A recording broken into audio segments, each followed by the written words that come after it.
Hi, welcome, and thanks for tuning in.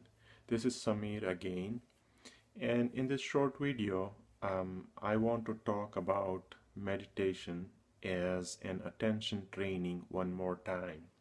I covered it in a longer video earlier, but I think uh, it needs to be covered again in a shorter video so that maybe more people are likely to see the shorter video then.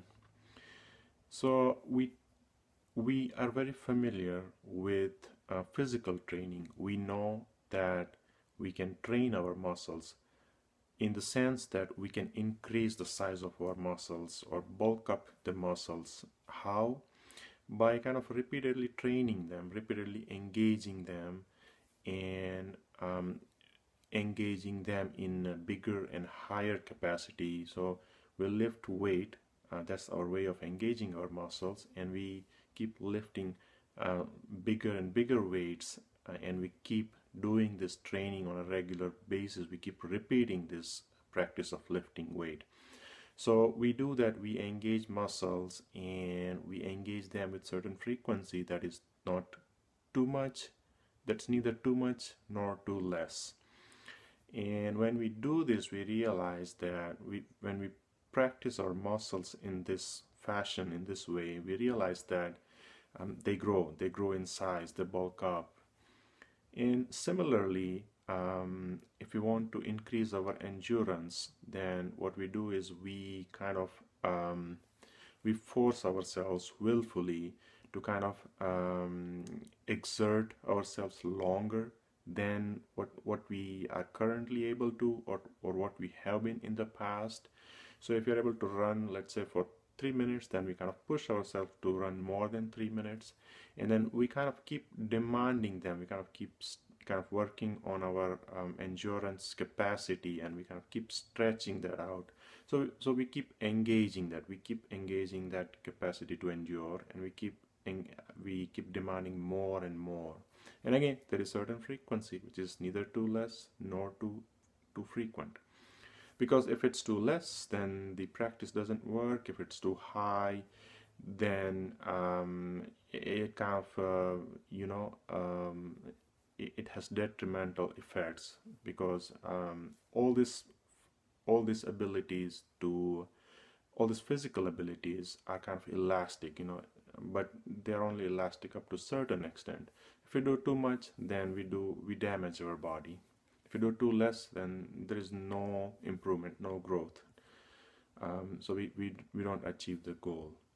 So in this sense, we are very familiar with physical training, and by physical training, increasing the physical abilities or capacities.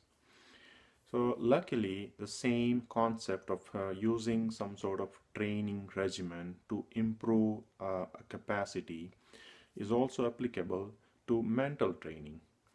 Now, just like physically, we talked about the muscles and endurance. When it comes to mental training, we can talk about our ability to pay attention.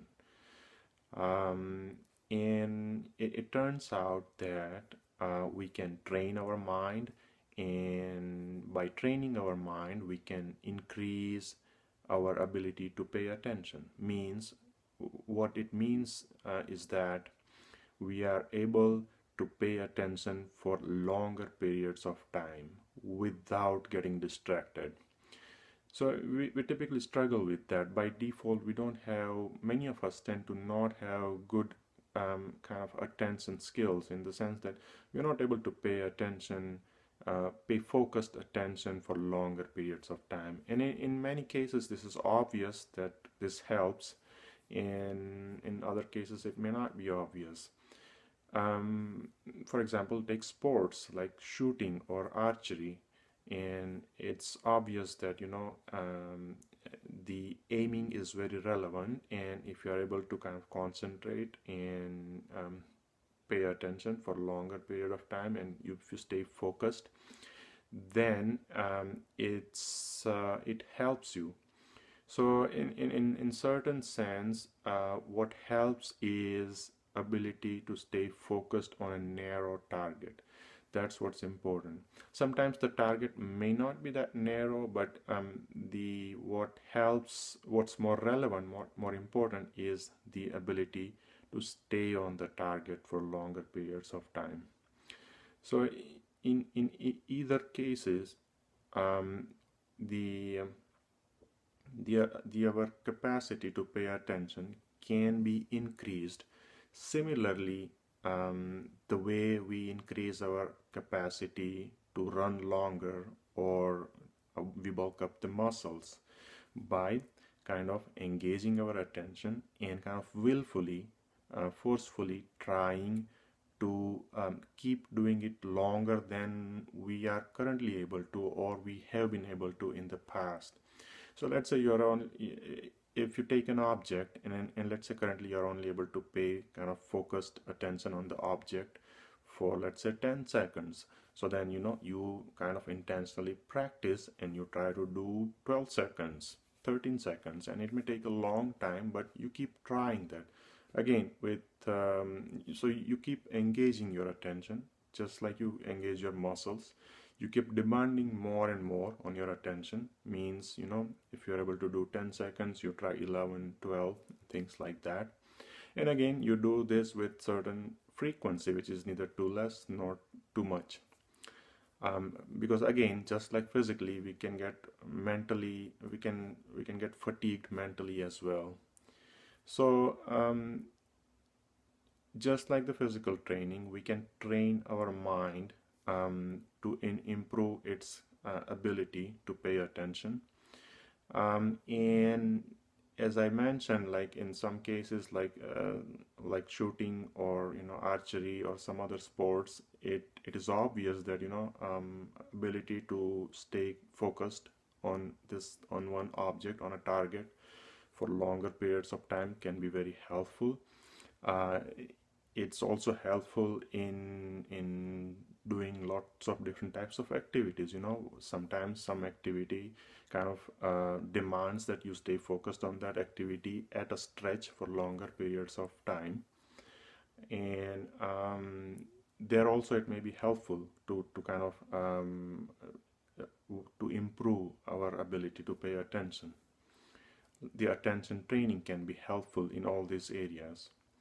So so then how come, like, even people who are like spiritually oriented, they use meditation, which is nothing but attention training? What are they getting out of it? Meditation is used to reduce stress. How is the attention training helping them reduce stress? That's the question I want to kind of pose to you, and kind of lay it out.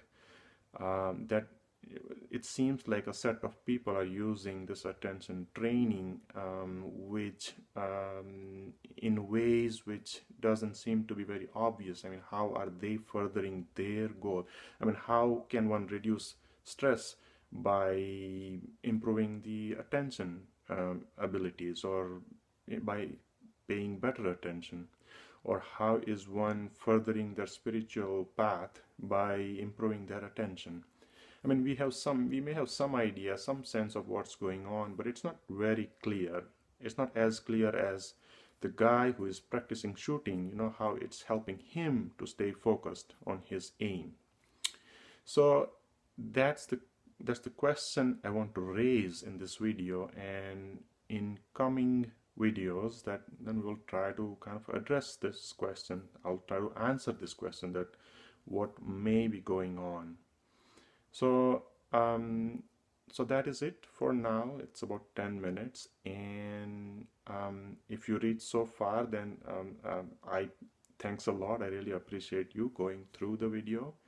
As always, please ask me questions, challenge me, comment, engage if you can. And thank you very much, and I will see you in the next video. Bye.